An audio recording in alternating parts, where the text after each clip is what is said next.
Hope everybody's doing well this morning. A lot of things that probably need to talk to you about. Everybody's familiar with this story today, so maybe I can bring a little bit something new. Let me make sure my mic's on. Is it working good? Okay, good. I don't really have any good stories today, probably, that I could share with you about my life and what went on this week. I do know that my sister, I think it was yesterday, maybe the day before, said, she texted me in the middle of the day and she said, well, just wanted to let you know that the mayor of Linton was in.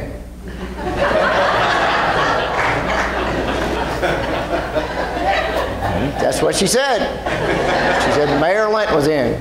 And then she hit return 3 or 4 times, and then she said, puke, I'm sick of this. So,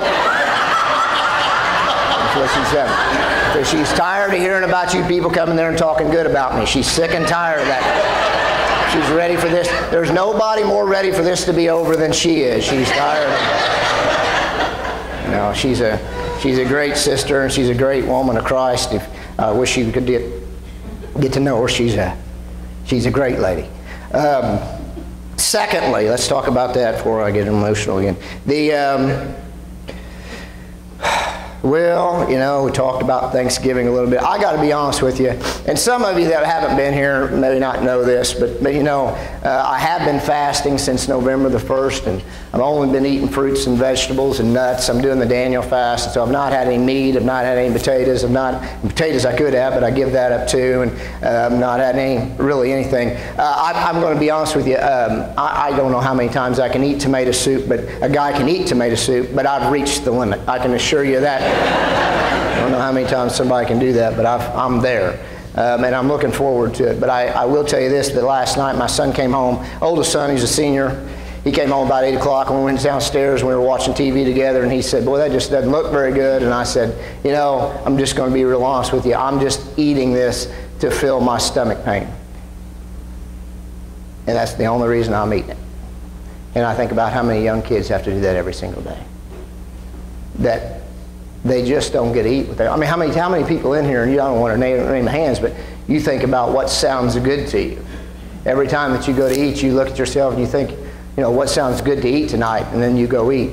And I think about across this world how many people that just go to, that want to eat just to fill that pain inside. And that's what it was like for me last night. It wasn't very good. I was just tired of being hungry. And I would offer you to be able to think about that this week as we go through Thanksgiving. Thirdly, and then I'll get to the story. Thirdly, I've got a couple of good friends here today. It always amazes me about this is that one of my friends, a dear couple here, I like them a lot. They're Cardinal fans. And they're here with us today, and I appreciate them being here. They're always supportive. It's always to look out in the crowd and see them here. And then they brought a couple Cub fans with them. And you just so the Cub fans know that they're here. There are some other Cub fans in this church, so we'll probably have an altar call after this is over. No, they take Cub fans in heaven too. They do. You just don't get to stay in the JW Marriott. You get to stay in a Motel 6. That's how that works. Okay. On to Peter. I'm going to read it. I'm going to give you some background information about this before I go into Peter. I like to read this story, and hopefully, and you all know this story really well. But hopefully, just hopefully, there's something here that we talk about today. Because I asked my wife a couple times, you know, during talking about this, and you know, I said, "What do you think about this?" And she said, "You're just weird. You think like that," and it causes her to think about things too. But I want to read the scripture after immediately following the scripture he just read, because I want to set a stage for you. The men who were guarding Jesus. Let me talk to you before I go any further with that. See, I've already changed course again. I mean, the thing was in a tailspin. Let's just be honest. I mean, I've been talking about Luke. We've been on Luke 22 now for about 6 weeks. If I keep on Luke, and I stayed here, we could get done about my retirement, probably in Luke. But the thing's in a complete tailspin right now. I mean, you got to remember that. I mean, the thing's just gone haywire. I love people that come in and say that the Bible is a made-up book of stories just to fulfill everything. Let me tell you something. If I was going to write, or you were going to write a story, or you were going to write a book that just showed how great it was to be a Christian and believe in Jesus Christ, this is probably not how you would write this book. And that's why I laugh about it all the time. I look at it and I think, I mean, this thing is in a complete tailspin. I mean, it's gone completely haywire. I wrote down a few things. I wrote down that that they had their day in the sun. I wrote that down. They'd already had their day in the sun. These disciples and Jesus, they had some great times together. And then one of them has betrayed him. The other one's going to go and deny him 3 times, completely deny him when they ask about him. The rest of them have completely deserted him. The rest of his 12, they're all gone. They deserted him. So this thing is going down in a complete tailspin. And now on top of that, people are starting to get together and they're starting to say, let's crucify this guy. I mean, this deal's seen some better days. A complete tailspin is what it's gone into. And then I read this to you.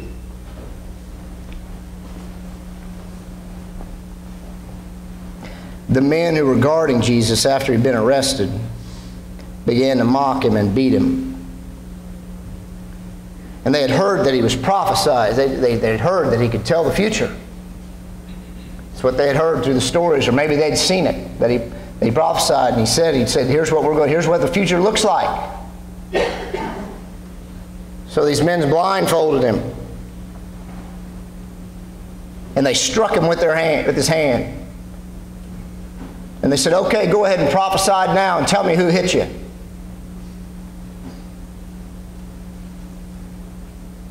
And then they said many other insulting things to him.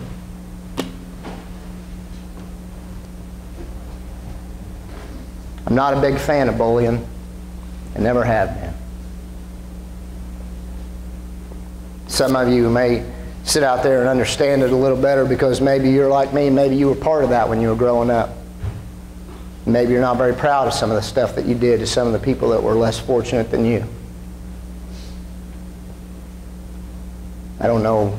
I know a little bit about girls and how girls act. They got a sharp tongue and they make fun of people.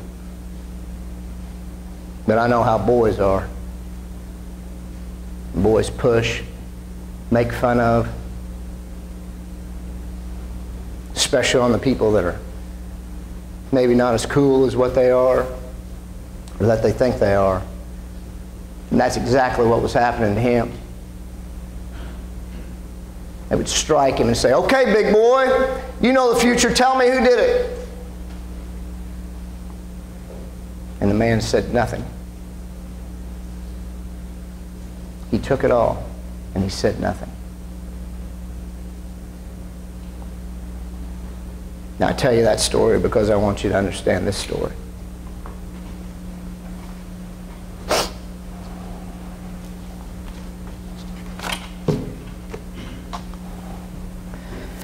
I'm going to read it again to you, and this time I want you to listen close.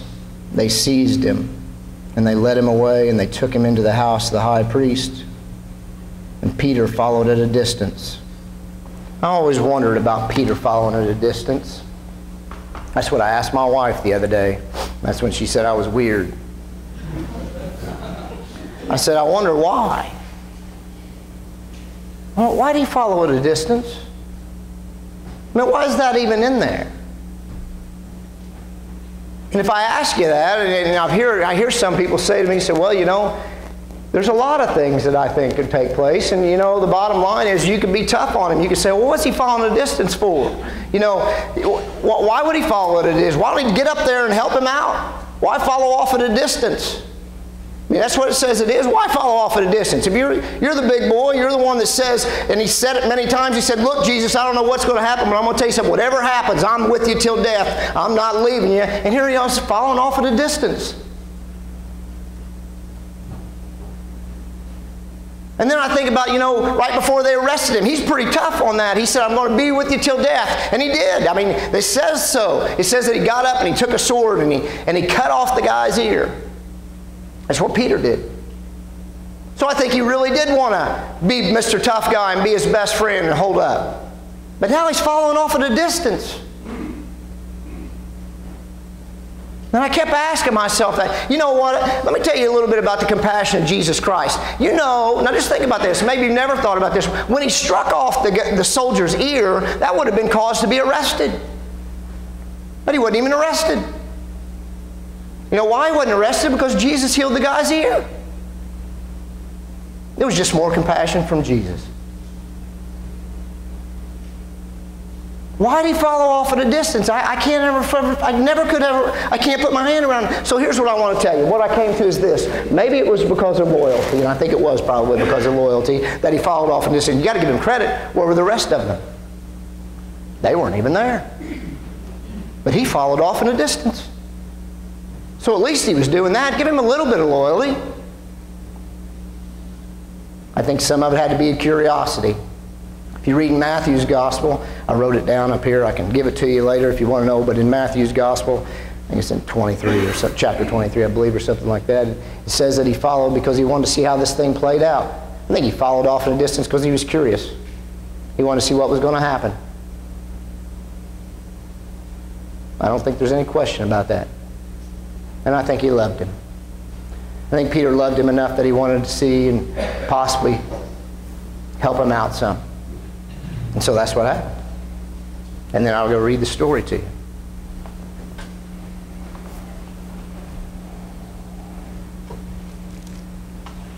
He followed off in the distance.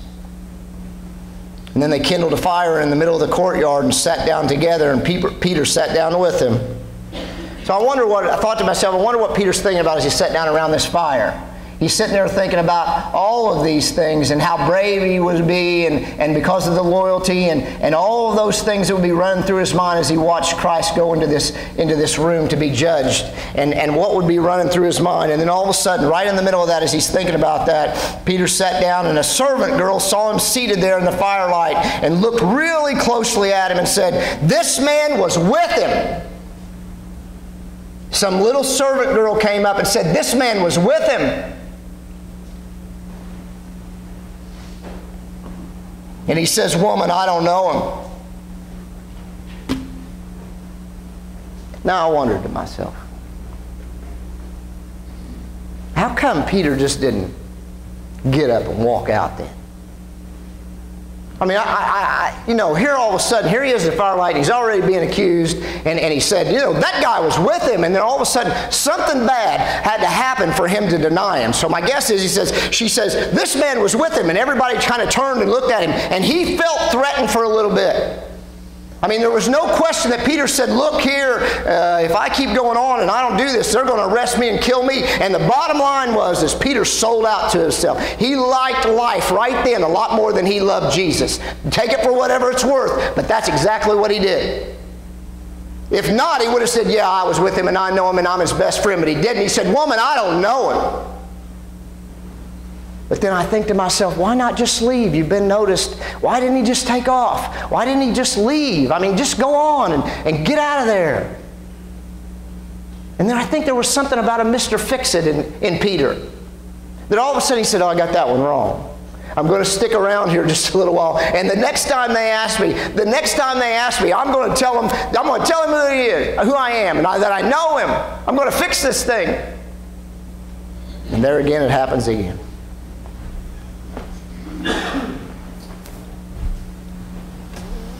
And a little later, someone else saw him and said, "You were also with him." "Man, I am not." And now I'm telling you, he's done now. It's finished. I mean, the deal is he can't fix this anymore. Mr. Fix-It in him, he just loves life too much. He's not going down with the ship. I'm not doing it. I'm not going down. I've got some things I need to take care of, and this is not my ship.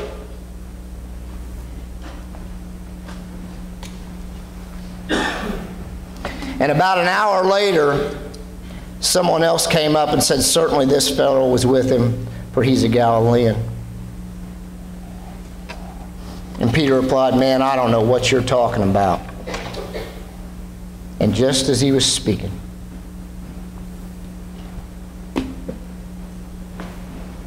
all right, I'm going to read this and I'm going to play this out for you. Man, I don't know what you're talking about. And just as he was speaking,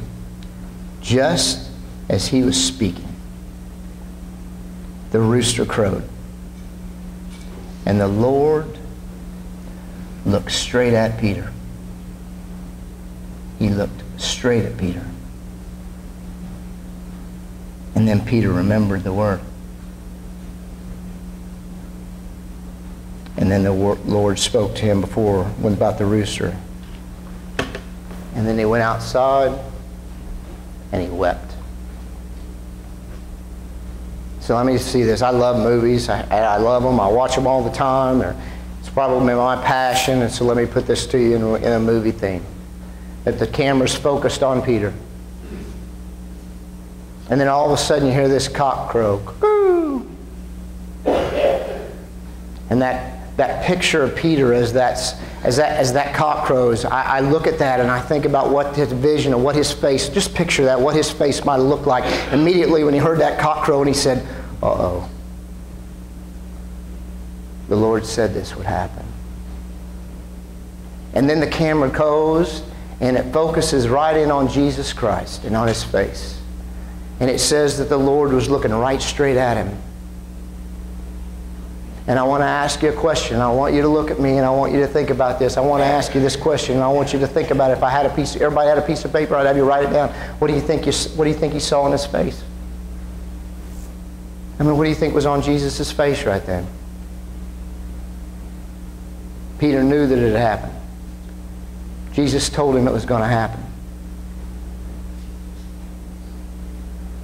What do you think he saw?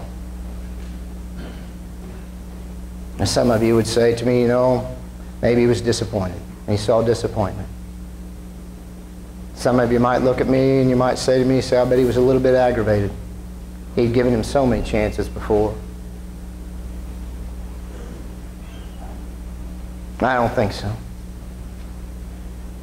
You see, this guy is the guy that took that beating and didn't say a word about it, that we talked about earlier.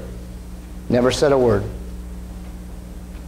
This is the guy, Jesus is the guy that told the story about the prodigal son, about this son that was there. Earlier he had told it to all of them. I wish I'd have been there to hear that story. That's a great story. All the sinners gathered around to hear that story about the one boy that went off and spent all his inheritance, and the other boy stayed back, and yet the boy that went off and went with the wild living, he came back to Jesus, came back to the Father, and the Father ran and met him. If you remember that story, it's a great story. I would have loved to have heard him tell that story. If there's any time that I wish that I could have heard anything, that's the story I want to hear. Now the sinners must have loved to hear that story because it meant something to them. It meant that Jesus hadn't forgotten about them, that they could always run home to the Father. And how the Sadducees and how the Pharisees all hated to hear that story. They hated it. It was nothing like what they had been teaching. Jesus told that story. So I ask you, what do you think he saw on his face? I think he saw a face of compassion. I think he looked at him and he said, you know what? I'm going to be there for you, Peter. Don't worry. It's going to be okay. I told you it was going to happen, but you just need to know that. And then Peter went outside and he wept bitterly. Now let me tell you something, people. And you guys need to listen to this. Because I'm going to talk to some of you hard cold. I'm only here 2 more weeks. You can't fire me. So it's time for me to get real with you just a little bit. And young people, if you're in here, you need to listen. And old people, you need to listen too.